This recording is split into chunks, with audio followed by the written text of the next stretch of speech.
Eu quero fazer uma reflexão com vocês, mas eu quero citar algumas coisas antes de ler o texto. Nós vamos ler um texto que já foi falado aqui, Mateus, capítulo 7. Se você já quiser ir abrindo a sua Bíblia, fique à vontade, o texto também vai aqui para a tela. Mas eu quero, antes, obrigado, irmão, de ler esse texto, eu quero fazer algumas colocações. Quando Davi deseja levar a arca da aliança para Jerusalém, é um ato nobre de alguém que tinha um interesse de honrar e de valorizar a Deus. A arca da aliança trazia consigo a representação da presença do próprio Deus.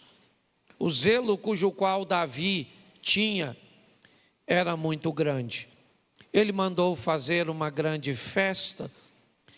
Ele preparou 2 carros novos, escolheu os melhores bois que nunca haviam sido usados em nenhuma outra atividade.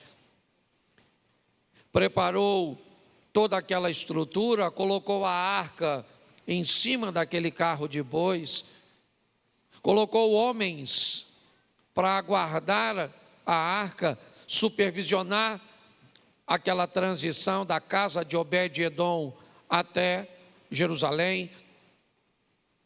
Mas num determinado momento, o baú, a arca da aliança, ela sacudiu pelo movimento dos bois. Não havia amortecedores, então todo o impacto, era direcionado para aquilo que o carro estava carregando. E a arca ameaçou cair. E um dos indivíduos que estavam responsáveis então segurou para que a arca não caísse, e ele acabou morrendo no momento que tocou a arca. A intenção de Davi era a melhor. A forma cuja qual ele resolveu honrar a Deus foi bem interessante. Todo mundo bem vestido, os músicos tocando, toda a estrutura preparada. Ele só esqueceu de uma coisa muito simples, de fazer da forma correta. A arca da aliança não podia ser levada daquela forma. Ela tinha que ser conduzida nos ombros dos sacerdotes. Ele tentou fazer da melhor maneira possível, mas ele fez da maneira incorreta. Isso nos mostra que para Deus o que vale não é a intenção. Isso nos mostra que antes de fazermos algo para Deus, é muito importante que saibamos como deve ser feito. Nós tivemos uma palavra de oferta. Eu posso ofertar de qualquer jeito? Não. Eu posso dizimar de qualquer jeito? Não. Eu posso me vestir de qualquer jeito? Não. Eu posso me casar de qualquer jeito? Não. Ou pelo menos eu não devo fazer de qualquer jeito, porque eu posso trazer sobre mim uma série de consequências, uma série de problemas. Então, se vamos servir a Deus, e a tônica é unidade, onde a nossa proposta é todos trabalhando com a mesma finalidade, com o mesmo propósito, e isso também nos expõe a agradar a Deus e servir a Deus. Nós precisamos conhecer um pouco mais e entender que estamos numa batalha onde vamos enfrentar grandes oposições. Eu vou ler 2 textos, não precisa Se der para colocar, aí coloca o capítulo 3 de Mateus, e depois nós vamos ao 11. Mateus 3, 13. Depois a gente vai ao 7, que é a palavra. Preste atenção. Por esse tempo, dirigiu-se Jesus da Galiléia para o Jordão, a fim de que João o batizasse. Ele, porém, o dissuadia, dizendo, ele, João, eu que preciso ser batizado por ti, e tu vens a mim? Mas Jesus lhe respondeu, deixa por enquanto, porque assim nos convém cumprir toda a justiça. Então, ele o admitiu. Batizado Jesus, saiu logo da água, e eis que se lhe abriram os céus, e viu o Espírito de Deus descendo como uma pomba, vindo sobre ele. E eis uma voz dos céus que dizia, este é meu filho amado, em quem me comprazo. Capítulo 13. Por esse tempo, dirigiu-se Jesus da Galiléia para o Jordão. Não, capítulo 13, por favor. Isso, só trocar o capítulo.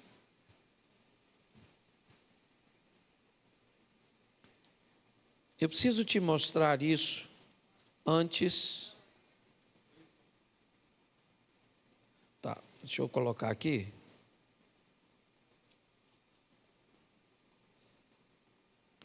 Capítulo 11, perdão. Naquele mesmo dia, capítulo 11, ora, tendo acabado Jesus de dar as instruções aos seus 12 discípulos, partiu dali a ensinar e a pregar nas cidades deles. Quando João ouviu do cárcere, ou no cárcere, falar das obras de Cristo, mandou para os seus discípulos perguntar-lhe, és tu aquele que estava para vir, ou havemos de esperar outro? Preste atenção em mim agora. No capítulo 3, João tem a experiência de batizar Jesus. Na experiência do batismo, um fenômeno sobrenatural acontece. Os céus se abrem, uma pomba desce, uma voz ecoa dizendo, este é o meu filho amado em quem eu tenho prazer. Sim ou não? 8 capítulos depois, 3, certo? Para 11, 8 capítulos depois, João está preso no cárcere. O momento de João agora não é bom. Herodes vai mandar decapitá-lo. E agora, João manda perguntar algo a Jesus. E o que ele pergunta?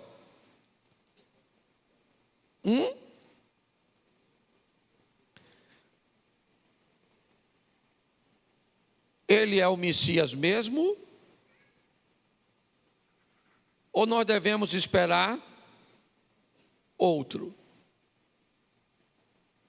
O homem que experimentou tudo isso, a diferença de idade entre Jesus e João Batista era apenas 6 meses. Eles eram primos de segundo grau. Isabel era prima de Maria. Quando nós olhamos para isso, vemos um homem que agora não está muito certo, não está muito firme. Ele manda perguntar a Jesus, mas ele ouviu a voz, ele viu a pomba, ele teve a experiência.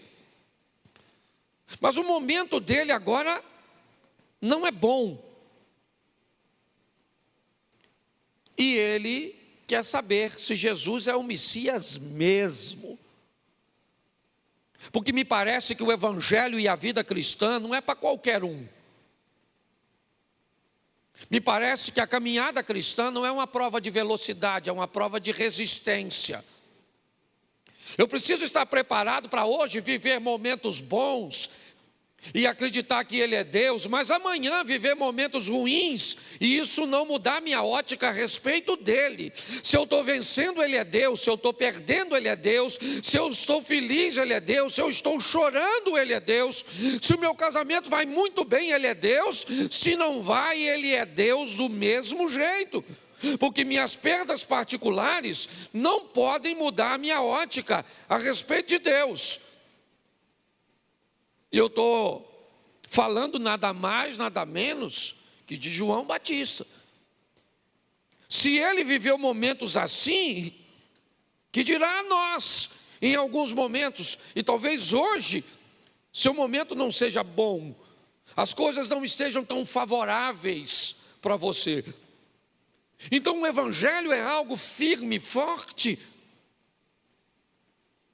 E é por isso que nós precisamos estar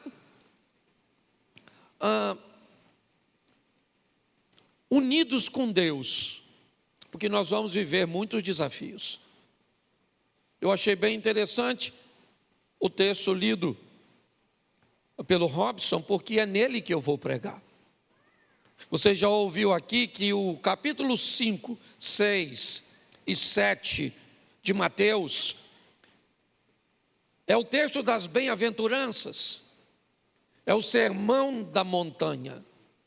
Mas no capítulo 7, Jesus vai fazer algumas colocações para preparar seus ouvintes, porque esse era seu propósito: preparar as pessoas para momentos difíceis, levar seus discípulos a conviver com tempestades e não com calmarias, levar seus discípulos a viver com perseguições, com incompreensões, com abandono, com mentiras, com falsos testemunhos. Porque a função do evangelho não é apenas nos levar para o céu, isso é o mais precioso, é verdade, mas nos preparar para os embates desta terra. Então nós vamos olhar um pouco isso. Eu vou depois ler com vocês e falar do capítulo 7, a partir do verso 24. Coloca, por favor. Todo aquele, pois, que ouve estas minhas palavras e as pratica. Verso 26. Todo aquele que ouve estas minhas palavras e não as pratica. Feche os seus olhos. Senhor nosso Deus, continue falando conosco. Usa-me como um canal de bênção nesta hora. Fala conosco, Senhor. Que caia por terra toda preocupação, toda distração, toda necessidade agora, que fique em segundo plano. E que a nossa mente esteja inteiramente atenta ao que o Senhor vai ministrar sobre todos nós, em nome de Jesus. Você pode dizer amém? Isso. Jesus está conversando, deixando uma mensagem com ou para seus ouvintes. E seria muito pertinente, talvez, vindo dele, uma palavra de vitória para todos. Quem não gostaria de sentar para ouvir Jesus falar ou pregar? Ele está falando para todos, mas ele separa seus ouvintes em duas classes. No capítulo 24, ele diz: aqueles que ouvem a minha palavra. No verso 26, ele novamente diz: aqueles que ouvem a minha palavra. São todos ouvintes. Mas no 24 ele diz: os que ouvem as minhas palavras e as põem em prática. No verso 26, provavelmente são as mesmas pessoas que estavam lá, são ouvintes do mesmo jeito. A diferença do verso 26 para o verso 24 é que o grupo do verso 26, eles não praticam. Eles não vão colocar em prática aquilo que ouviram, diferente do grupo do verso 24. Isso inevitavelmente coloca todos no mesmo dia, na mesma hora, debaixo da mesma oportunidade, mas separa os resultados de ambos. O resultado do versículo 26 é diferente do resultado do versículo 24. Isso me indica que hoje aqui podemos ter a mesma coisa, que nos nossos cultos teremos pessoas do verso 24 que ouvem e as praticam, e do verso 26 que também ouvem, mas não pratica. O tempo inteiro no capítulo 7, Jesus está falando de ações diferentes. Se você observar, ele abre o capítulo dizendo: aquele que bate, se abre; aquele que pede, recebe; aquele que busca, acha. Não é isso que está escrito? Sim ou não? Sim ou não? Isso. Pede, recebe; bate, se abre, certo? Busca, acha. Será que isso é uma verdade absoluta? Será que todos que pedem recebem? Será que todos que batem a porta abre? Será que todos que buscam, eles conseguem achar? Sim ou não? Diga por experiência própria. Sim ou não? Isso. Não. Nem todos que pedem recebem, nem todos que buscam acham, nem todos aqueles que batem se abrem. Mas o que Jesus está buscando ensinar é: se você pede, você pode receber, sim ou não? Se você bate, alguém pode abrir, sim ou não? Se você busca, você pode ou não achar, sim ou não? Mas se você não pede, recebe? Se você não busca, acha? Se você não bate, se abre? Então preste atenção. O capítulo 7 vai ser um capítulo direcionado à ação, ao mover, a fazer com que as pessoas, certo, coloquem em prática. Crie um ambiente cujo qual as coisas podem acontecer. Se abrir, você vai servir a Deus? Sim. Se não abrir, você vai continuar servindo a Deus? Sim ou não? Isso. Mas é importante nós entendermos. Ele está impulsionando as pessoas e ele vai fazer isso continuamente. No capítulo 7, ele vai dizer que há duas portas, uma estreita e outra larga. E aí? Ele vai dizer que pessoas vão passar por ambas as partes, ou ambas as portas. Algumas passam pela estreita, um caminho um pouco mais difícil; a outra porta é larga, com poucas restrições, e tem gente passando. A palavra sugere que pela porta ser larga, mais acessível, o número de pessoas que passam são maiores, mas é importante entender que tem gente passando pela estreita. O texto o tempo inteiro vai nos mostrar que os ouvintes estão debaixo de decisões. Ele continua dizendo que haveria no meio dele falsos profetas.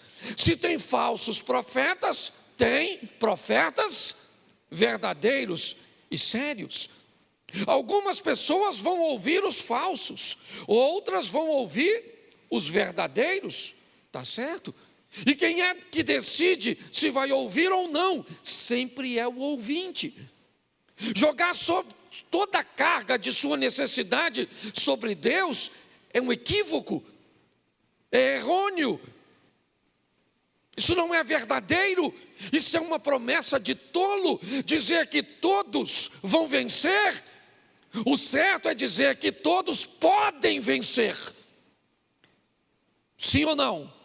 Agora, se vai vencer ou não, é uma decisão de cada um, e não de Deus. Porque senão eu crio problema. Ele pode fazer? É lógico que ele pode fazer. Lembra quando um homem está tão cansado de experiências negativas? Ele tem um filho que desde novo fica possesso. Um menino que requer de seus pais um alto nível de atenção. Um garoto que não pode ser deixado sozinho, porque suas faculdades mentais, em alguns momentos, elas são capturadas por uma doença ou por Satanás. Eu não vou trazer isso com precisão aqui agora, mas é o menino que precisa sempre de supervisão. Por quê? Porque ora ele se joga no fogo, ora ele se joga na água. Este menino, ele é um menino descompensado. O pai está cansado. Tentou aqui, tentou ali, tentou lá. Um dia ele descobriu que Jesus estava no local, foi para lá para procurar Jesus, mas Jesus não estava, mas seus discípulos estavam. Então ele pega seu menino, apresenta aos discípulos, e os discípulos então vão repreender o demônio sem sucesso. A particularidade do homem se torna um espetáculo. Sua vergonha é algo público agora. O que ele tem? Um menino dando um espetáculo para as pessoas, convulsionando, mexendo, gritando, até que Jesus chega. E quando Jesus chega, Jesus pergunta: o que é que está acontecendo aqui? Que confusão é esta? O homem então se destaca e diz: Senhor, sou eu, trouxe meu garoto. Esse menino tem um espírito imundo, onde quer que o apanha, certo? O lança no fogo, na água, ele arranja os dentes, trinca os dentes. E eu já tentei de tudo. Se o Senhor pode fazer alguma coisa, me ajude. Note que ele está tão cansado de experiências negativas, que ele está diante de quem pode e pergunta: se tu podes. Você chamaria isso de falta de fé? Eu chamo isso de experiências ruins e negativas. Com igrejas, com pastores, com amizades, com negócios, com casamento, com pais, com filhos, com remédios, com terapias. Tem pessoas que tentaram em tanto lugar, que quando vem para a presença de quem resolve, ela está tão cansada, que não é falta de fé, não. Se tivesse falta de fé, ela nem estaria aqui.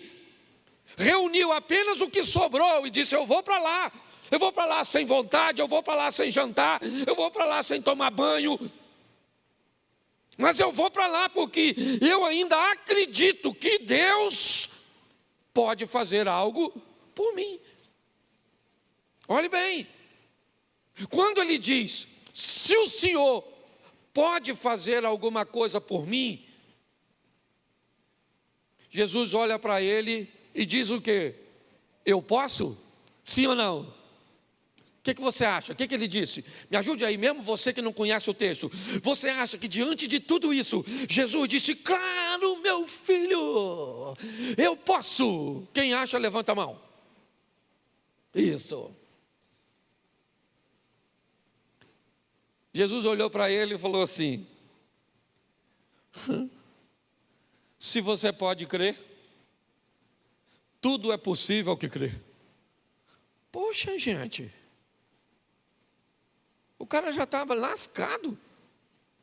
Jesus não facilitou. Jesus disse: olha, mesmo com tudo para te desanimar, eu preciso te dizer uma coisa: pegue o restinho da força que te sobrou e coloque de pé e haja. Você está entendendo? Porque eu posso fazer, então não vem para cá me apresentando. uma situação difícil que pode ser difícil para você, para mim não é. Você consegue entender?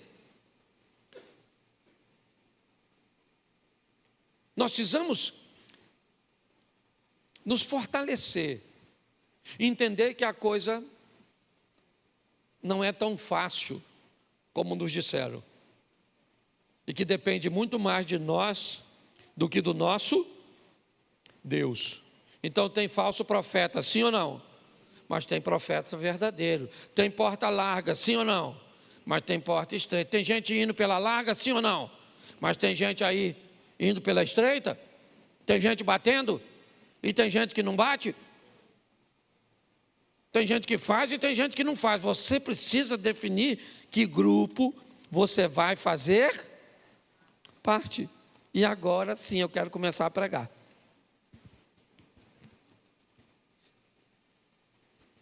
Todo aquele que ouve, volta no 24. Todo aquele que ouve essas minhas palavras e as pratica. Bom, ouviu e praticou. Eu vou compará-lo, é o que disse Jesus. Será comparado a um homem prudente que edificou a sua casa sobre a rocha. Verso 25. Caiu transbordaram sopraram e deram com ímpeto contra aquela casa que não, porque for edificada sobre agora vem o 26. Todo aquele que ouve essas minhas palavras e não as pratica, será comparado a um homem insensato que edificou a sua casa sobre verso 27, caiu transbordaram sopraram e deram com ímpeto contra aquela. Coloca o verso 25 de novo. Caiu transbordaram sopraram e deram com ímpeto contra aquela. Coloca o 27 de novo. Caiu transbordaram sopraram os ventos e deram com ímpeto contra aquela. E ela, sendo grande a sua, isso. Nós temos dois grupos. Tá certo?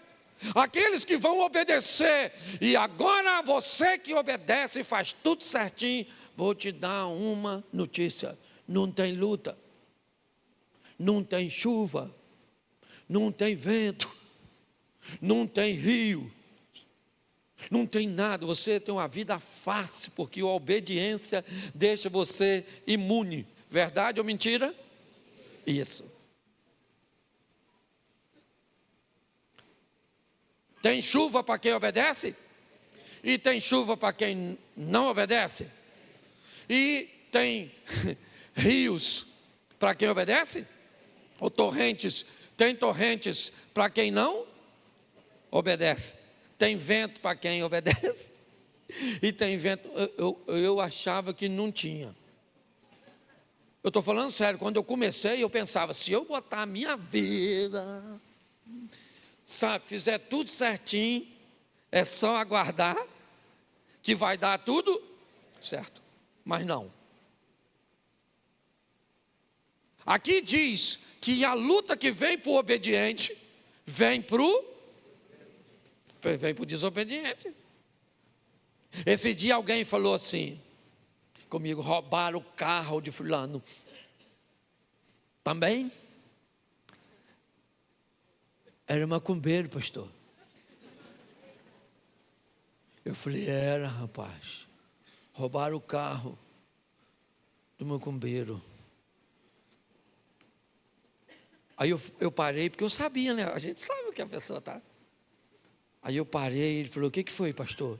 Eu falei: roubaram o carro de 3 irmãos lá na igreja esse ano passado. Será que eles estão na macumba? Não, porque tem gente que o desemprego só vem para quem não é crente. A crise no casamento só vem para não é crente. A doença só vem. Ô meu filho, a Bíblia diz que o sol que nasce para o justo, nasce para o injusto. O que eu aprendi nessa vida, certo? É que quando o sol está quente, meu filho, alguns podem usar Ray-Ban. É só isso. Mas o sol vem para todo mundo. Então a dificuldade é para todos. A diferença é que tipo de relacionamento eu tenho com Deus. Ele é sobre rocha. Então se ele é sobre rocha, ele está firme, vai ventar, as torrentes vão vir, as chuvas vão vir, mas eu vou ficar de... Isso aí. Você vai brigar no seu casamento, você vai ter vontade de matar sua mulher, ou você vai ter vontade de matar seu marido, você vai falar que essa praga que eu casei com essa rapete, que essa mulher, essa sogra minha parece que vem direto com a vassoura dos infernos, do quinto, do quarto, sei lá de onde, qual é a categoria. Mas você fala, um dia ela vai morrer, Senhor, ou sei, e sem a minha ajuda, mas eu não vou até o fim, certo? Não, é verdade. Tem dia que dá vontade de você fazer tanta coisa. Tem dia que dá vontade de você desistir mesmo não tendo nada. A vida é engraçada. Entende? Porque é assim que funciona. Você é gente. E pode orar, botar o joelho, a boca no chão, a língua no pó. Pode botar tudo que a luta vai vir para tu. Se Jesus, a luta veio para ele. E ele conversou com Deus. Olha bem, não sei nem como é que é isso. Eu não sei, tem coisa que tem texto bíblico que eu não consigo entender. Certo? Né? Aquela mulher de Marcos 7, 24, que a filha dela estava possessa. E Jesus chamou ela de cachorro, lembra? Ela falou, Senhor, o Senhor não podia libertar minha filha? Ele falou, eu não vim aqui para os cachorros. Eu imagino se fossem os irmãos aqui da igreja. Tinha saído da igreja de Jesus. Não quero mais o Senhor como pastor. Certo? Jesus endureceu para ela, sim ou não? Mas estava dando uma lição em quem? Nos discípulos. Escute o que eu vou falar com ela e veja que essa mulher não vai embora, porque ela tem algo mais precioso. A filha que precisa de um milagre em casa. Você está entendendo? Porque o evangelho é para gente resistente, meu filho. Você vai ouvir muita coisa aqui que não gosta. Tem muita coisa na sua vida que vai dar errado. E não está feliz, vá para o inferno. Só tem 2 caminhos. Não estou mandando você ir não, só estou fazendo uma... Lógico, sou pastor, quero que você vá para o céu. Mas tem uma turma que não vai, a gente fala, vai. Esse dia o cara falou, pastor, ele falou mesmo comigo. Eu tenho que ir para o inferno mesmo, que eu sou mau. Falei, meu filho, os cargos de mal no inferno já está tudo preenchido. Você lá vai ser a Cinderela. Falei com ele. Então, aprenda uma coisa nessa vida, meu irmão. 1000 cairão ao teu, 10.000 cairão à sua, mas você vai ficar de pé. E não é porque a vida para você é fácil, não. É porque você está ao lado do Senhor. A vara e o cajado do Senhor é o que te sustenta. Então Jesus está explicando isso aqui, certo? Quem obedece, escuta as palavras, vem a chuva, vem os rios e vem os ventos. Sim ou não? E para quem não obedece também vem do mesmo jeito. A diferença é que a casa que está sobre a rocha se mantém de isso. O que indica que na luta a diferença não está no inimigo, mas sim na estrutura do indivíduo que está batalhando, que está pelejando. Entendeu? Então, o diabo, ele vai usar as armas dele, certo? E se tem uma coisa que o diabo sabe fazer é trabalhar. Trabalha bem. Só que eu comecei a me perguntar, que rocha era essa? Aliás, alguém sabe me dizer o que é a areia?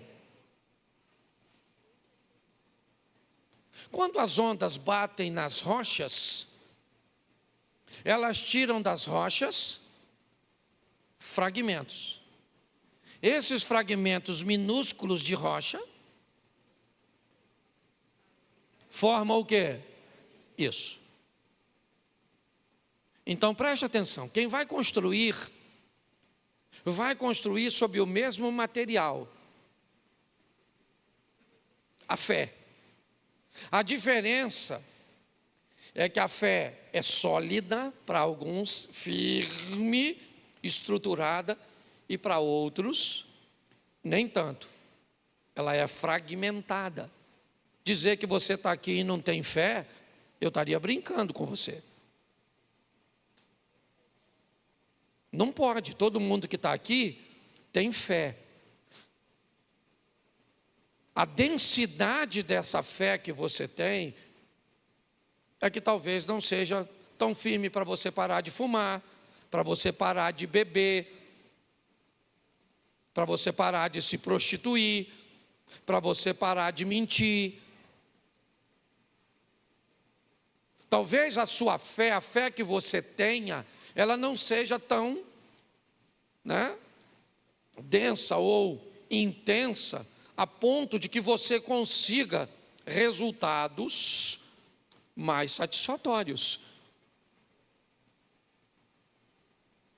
E pelo que eu entendi, aqui, isso depende muito mais de nós do que de Deus.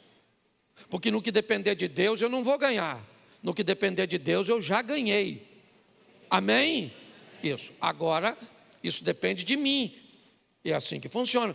Eu não consigo mudar meu comportamento, eu não consigo esquecer isso, eu não consigo esquecer aquilo. Então eu preciso entender que nós estamos nessa batalha. E se eu quero vencer, eu preciso me fortalecer. É isso.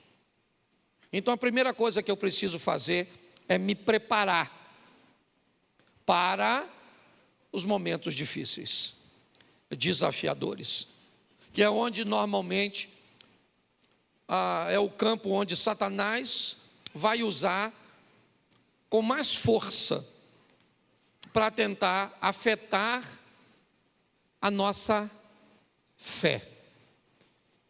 Então tudo aquilo que eu vou fazer, eu preciso construir em solo firme. Eu vou destacar algumas coisas para vocês aqui que eu considero importante em todos os relacionamentos. Número 1, quer criar um ambiente para construir em cima de uma rocha? Crie um alinhamento de expectativas. Repita comigo, alinhamento de expectativas. Isso. Eu preciso alinhar minhas expectativas. Quais são as minhas expectativas para com Deus? Desalinhada? Todas as expectativas não correspondidas têm tendência a gerar algum tipo de frustração. Se você não faz um alinhamento de expectativas com Deus, você pode entrar para a igreja e não conseguir ficar muito tempo, porque suas expectativas não estão alinhadas. Monte uma sociedade sem um alinhamento de expectativa. O que você quer desse negócio? Quanto você quer desse negócio? Qual tempo você precisa para tirar o que você criou a expectativa? Esse relacionamento de namoro seu, você faz um alinhamento de expectativas? Se você não fizer um alinhamento de expectativas, você está construindo estrutura sobre areia. Não tem base para sustentar os desafios. Pô, você está nesse negócio há quanto tempo? Cara, eu estou nesse negócio há 1 ano e meio. Quanto você botou nesse negócio? Eu botei R$1 milhão. Quanto você tirou nesse 1 ano e meio? Cara, eu não tirei nada. Pô, cara, mas esse negócio está dando errado? Não, está tudo sob controle. Porque eu, certo? Já tinha previsto que só vou conseguir tirar alguma coisa no 3º ano. No 2º ano. Quando a sua expectativa está alinhada, você consegue entender isso? Você se priva de viver um ambiente de frustração. Mas sim, você não fez nenhum alinhamento de espera. Eu entrei para a igreja e achei que assim que eu entrasse, eu ia ter uma intimidade com o pastor Cláudio. Eu achei que eu ia participar dos ministérios. Eu achei que a igreja ia cuidar de mim, fazer isso, aquilo outro. A igreja nunca disse que faria. Mas você tinha a expectativa de se casar e que seu casamento ia ser desse jeito, que seu marido ia ser desse jeito, que sua esposa ia ser desse jeito, e aí ela não foi. Você imaginou que a sua vida com filhos seria desse jeito e não foi? E você imaginou que ia trabalhar em tal lugar? Tá bom. Mas você não foi capaz de fazer um alinhamento de expectativas? Isso é extremamente ruim. Então eu preciso, se eu quero construir algo, eu faço um alinhamento de expectativa. É isso. Eu vou viajar, então eu tenho um alinhamento de expectativas. O que eu vou tirar de prazer dessa viagem? Como é que as coisas vão ser? Pronto. Por pior que seja a situação, certo? Eu fiz um alinhamento de expectativas. Segunda coisa, se você quer construir algo, repita comigo: conflitos de interesses. Isso. Só tem um tempo, e às vezes tem mais de uma pessoa. Duas pessoas querem a mesma coisa no mesmo tempo. Isso não vai funcionar. Eu preciso aprender e criar, uma estrutura para lidar com os conflitos de interesses. Os meus interesses são os mesmos interesses de Deus? Sim ou não? Nem sempre. Os meus interesses são sempre os interesses do meu cônjuge? Não, nem sempre. Os meus interesses são sempre os interesses dos membros da igreja? Nem sempre.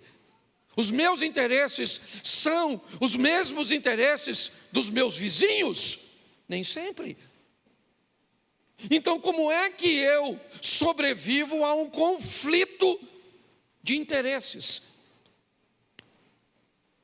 Se eu não aprender a lidar com isso, eu vou ter sérios problemas. Eu não vou ter amigos, eu não vou me dar bem com vizinhos, eu não vou me dar bem com amigos de trabalho, eu não vou me dar bem com meus filhos, com meus parentes, eu não vou me dar bem com ninguém, porque eu não sei lidar com conflitos de interesses. Eu quero viver bem e ter uma estrutura firme. Aprenda a lidar com resíduos, gestão de resíduos. Tudo aquilo que eu faço, tudo aquilo que me acontece, deixa resíduos bons ou ruins na minha vida. Eu tenho muitos resíduos, sabe? De 10, 15, 20, 30, 40 anos. Resíduos que não são orgânicos, que volta e meia eles saltam novamente. Eu tenho que lidar com lembranças de abandono, lembranças de rejeição, lembranças de traição, lembrança de vergonha, de humilhação. Eu tenho que lidar com isso. São resíduos. Alguns resíduos, eles são orgânicos, biodegradáveis. Basta deixar uma semana, 2, 1 mês, 2, eles vão desaparecer, eles somem, certo? Com a ação do tempo. Outros não. Não é assim que funciona. Jogue a água dessa garrafa no chão e é só uma questão de tempo até ela desaparecer, ou por ser sugada pela terra, ou por virar vapor. Mas a garrafa não. Ela vai ficar ali provavelmente, 10 anos? 15, 20 anos? Certo? Se você não aprender a lidar com seus resíduos de seus casamentos anteriores, resíduo daquilo que alguém fez com você publicamente e te humilhou na frente de todo mundo, resíduo do que uma outra igreja fez, do que um outro pastor fez, resíduo de que algo aconteceu com você, eu não sei. Mas se você quer viver uma vida firme, descubra que tudo que você vive deixa em você resíduos. E alguns são bem desagradáveis e ruins, que podem se manifestar com comportamentos que você odeia, mas não consegue controlar. Por quê? Porque não sabe gerir resíduos. Jesus não tinha problema com isso. Ele sabia que Judas ia o trair. Nem por isso o proibiu de sentar à mesa. O baniu de sentar numa posição de honra. E Jesus chama Judas de amigo e chama Pedro de Satanás. Jesus morava na casa da sogra de Pedro em Cafarnaum e chamou Pedro de Satanás. E chamou Judas de amigo, porque para Jesus, Judas, quando o traiu, o aproximou de seu propósito. Pedro, quando o repreendeu, o afastou de seu propósito. E Jesus está dizendo: todo aquele que me aproxima do meu propósito não é meu inimigo, é meu amigo, mesmo que não me faça coisas aparentemente muito boas. Eu preciso ser forte para entender isso. Às vezes você vai ter que viver ou que conviver com pessoas que fizeram coisas para você que não são agradáveis, principalmente de efeito imediato. Se eu quero viver uma vida firme, eu preciso ter um alinhamento de expectativas, eu preciso aprender a lidar com o conflito de interesse, eu preciso ter gestão de resíduos, eu preciso aprender quais são meus direitos e quais são meus deveres. Eu tenho direitos como pastor, mas eu tenho deveres. Eu tenho direitos como marido, mas eu tenho deveres. Eu tenho direitos como pai, mas eu tenho deveres. Meu filho mais novo tem 30 anos. Felipe está no sul, fazendo um curso. Mas ele mora na minha casa. E se passar de meia-noite, eu ligo. Ligo falando com um homem, obviamente. E aí, filhão, tudo bem? Não chegou até agora, o que houve? Está por onde? Está tudo certo? Mas é meu direito. Mora na minha casa, come do meu feijão. Eu sou dessa época. Direitos e deveres. Você sabe o seu direito como esposa? Mas você sabe o seu dever como esposa? Você sabe o seu direito como pais? Mas você sabe quais são os deveres como pais? Seu filho é pequenininho, ele sabe o que é direito e dever? Ou ele só sabe o que é direito e não sabe o que é dever? É isso? É assim que funciona? Então você não estabelece para seu filho nada de deveres, certo? Ele não sabe nada sobre respeito ao próximo, ele não sabe nada de protocolo, certo? De convivência em ambiente coletivo, ele não sabe nada sobre relacionamento interpessoal. E se você traz seu filho para um ambiente público e ele se comporta mal, e alguém chama a atenção dele, você entra em cena. Como é que as coisas funcionam? Eu preciso entender isso. Porque quando eu sei direito e dever, eu estou firme na rocha. Eu entendo sobre gestão de resíduos, está bom. Então está certo. Eu preciso lidar com isso. Aprender a lidar com isso. Eu não sei se eu já falei isso aqui. Se eu falei, você vai ouvir de novo. Há um tempo atrás, alguns anos atrás, eu não queria vir mais para a igreja. Eu não queria tomar banho. Eu não queria. Eu não estava afim. Certo? Isso durou uma semana, durou 2, durou 3. Eu comecei a descobrir que eu estava entrando num ambiente depressivo. Nós temos uma amiga, ela é psicóloga, um amigo, o marido dela é psiquiatra, é psicanalista, certo? E a Mary ligou e pediu socorro. Ele falou: venha para cá. Os dois vieram para o sítio. E aí ela me fez uma pergunta: me conta a sua história, pastor. E eu comecei a contar a minha história.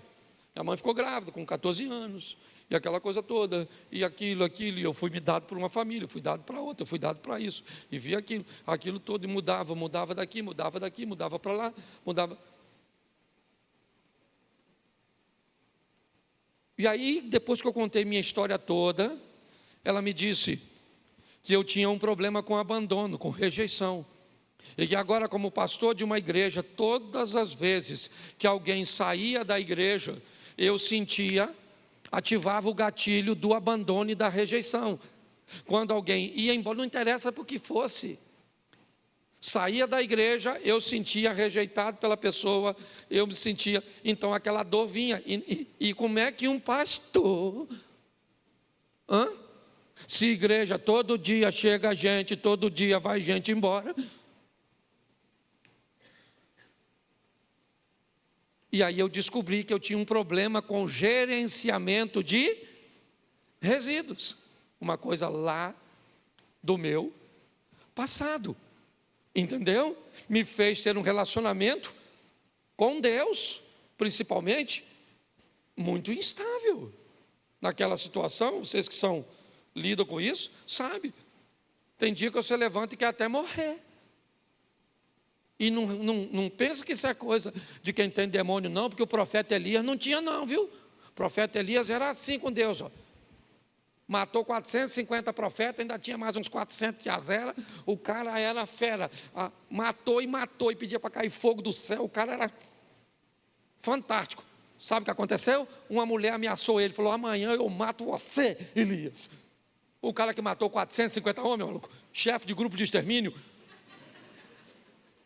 vai ter medo de uma mulher? Sim ou não? Sim. Sim. Saiu correndo da mulher, da Jezabel. Correu, entrou numa caverninha e falou: Senhor, Jezabel quer me matar. Eu quero morrer. Ele queria morrer?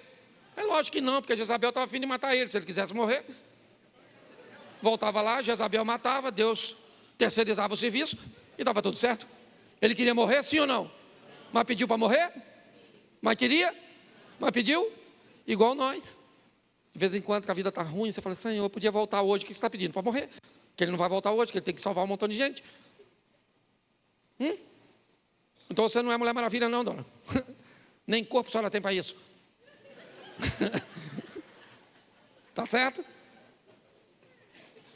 Então a chapa é quente, o bagulho é doido. Eu falo aqui, nós somos carioca, se cair, cai atirando, mas vamos embora. Entende? Porque a vida é desafiadora, então você tem que aprender a lidar com isso. Gerenciamento de crise. Tem gente que não sabe. Eu sou da geração X, né? Que agora tem letrinha para botar na geração. Então eu sou da geração dos anos, né? A turma dos 80 e alguma coisa ali, que nasceu, é chamada geração X, aquela que nasceu por pau. Eu não é mente, olá, tardia. Quem aqui furou o pé com prego? É isso aí, tudo tem mais de 30 e pouco. É isso aí, hoje prego não fura mais. Não fura mais. Ou seja, você já viu hoje alguém com tétano? Não tem mais, mentiolate não arde. Não tem mais nada, não tem. Certo? Pode olhar. Ok? Seu pai falava: levanta, vagabundo. Vamos embora trabalhar. Chamava você o quê? Se você fala gordinho, rolho de poço, chupeta de baleia. Chamava tudo na escola, sim ou não? Testa de marquise. Chamava ou não chamava? E você tinha algum problema com isso? Nada. Tinha nada. A turma firme, forte. Não é? Aí veio aí a geração milênio, a geração Y. Porque agora tudo tem letrinha. Essa geração não grita com eles, não manda eles fazer nada, que eles se aborrecem com tudo. Me deixa. Não me sufoca. Por isso que eu quero sumir. Falava com sua mãe. Quem aqui tem mais de 40 e lembra da sua mãe chorando, perguntando para você assim, ó: você me ama? Você lembra da sua mãe falando isso para você? Sua mãe falava: se você me ama, eu não quero saber. Você que me respeita, que eu desço o cacete em você. Chamava o conselho tutelar, ela falava: eu bato no conselho tutelar, no Alexandre de Moraes, no Maduro, no Verde, eu bato em todo mundo, no líder do Hamas. Para pensar. E nós somos pastor, estamos vivendo com essa turma toda. Esse grupo aí, eles, se você pressionar, eles não faz. E se você não pressionar, aí é que não faz mesmo. Aí é que não faz mesmo. Mas tem uma pior, que é essa tal de Z. Pastor, o que é isso? Isso aí é gelatina. Eu não sei nem o que eles são. Aí como é que vai ser crente? Não pode levar um fora de uma menina.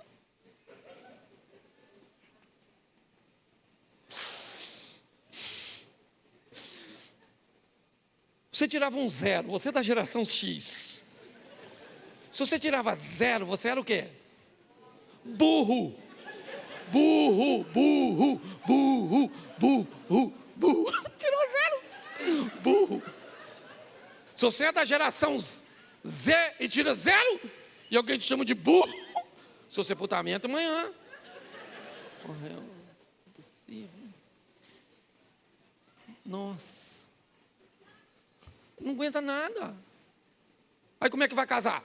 Como é que uma pessoa dessa, não sei como é que... Não casa, você da Z, não casa, porque casamento é para gente forte, casamento é até o outro morrer e vai demorar, porque a expectativa de vida do brasileiro aumentou.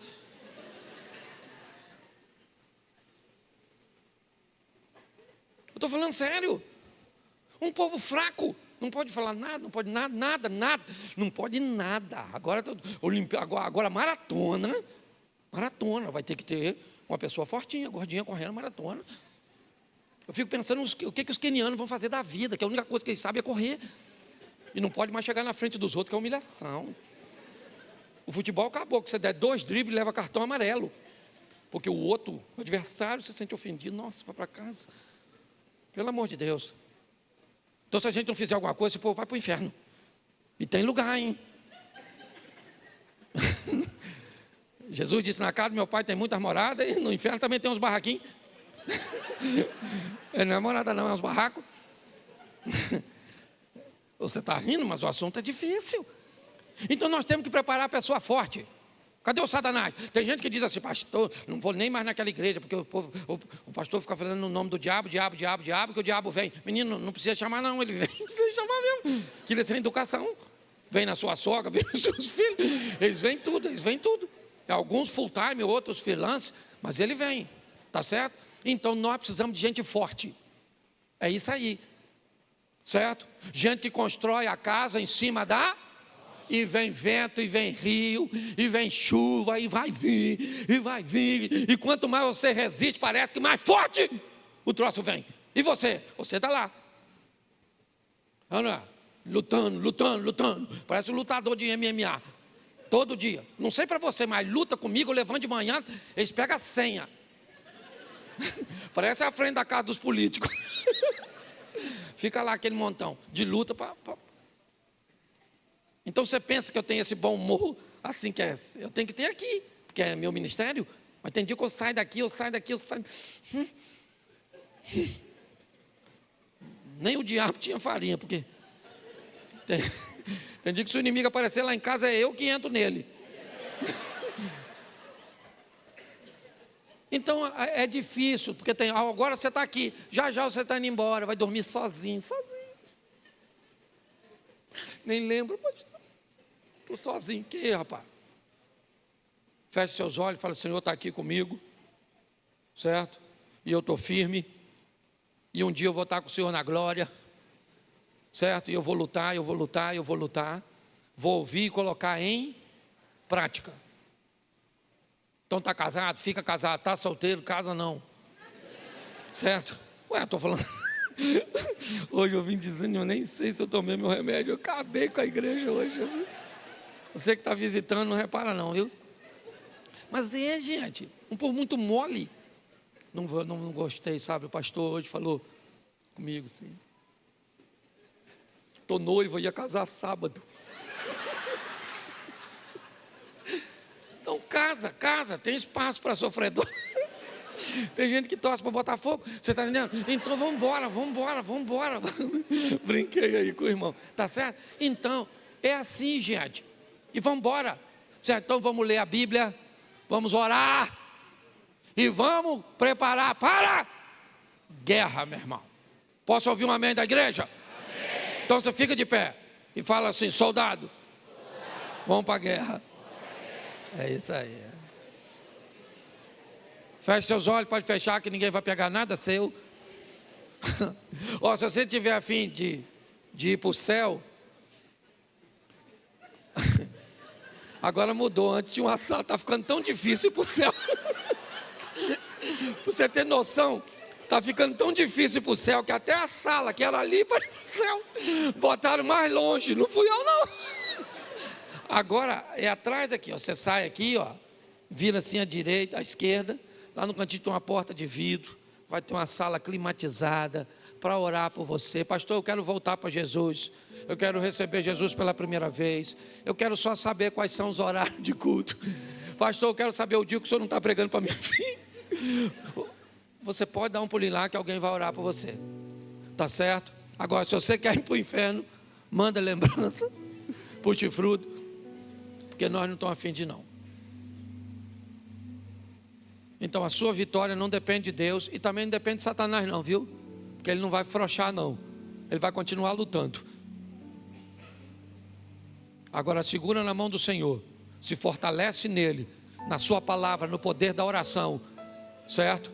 E com certeza você se tornará invencível.